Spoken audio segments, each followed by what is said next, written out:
জয় ঠাকুর। সেই দিনের বিকেলবেলা ঠাকুর একটু বাগানে বেড়াবার জন্য প্রথম নিচে নামেন।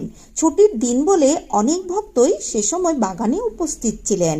ঠাকুরকে নিচে নামতে দেখে ভক্তরাও আনন্দে তার সঙ্গে সঙ্গে যেতে লাগলেন। ধীরে ধীরে ঠাকুর বাগানের ফটকের দিকে যাচ্ছিলেন। এমন সময় গিরিশবাবু ঠাকুরের চরণতলে পতিত হয়ে ষষ্ঠাঙ্গে প্রণাম করে করজোড়ে তাকে স্তব করতে লাগলেন। গিরিশবাবুর অদ্ভুত ভক্তি বিশ্বাসপূর্ণ কথা শুনতে শুনতে ঠাকুর দাঁড়াই সমাধিস্থ হয়ে পড়েছিলেন। ভক্তরা তখন ঠাকুরের ওই দিব্য ভাবাবেশ দেখে আনন্দে জয় রামকৃষ্ণ বলে উচ্চ ধ্বনি করে ঠাকুরকে বারংবার প্রণাম করতে লাগলেন। ক্রমে ঠাকুরের মন অর্ধবাহ্যদশায় নেমে এলো।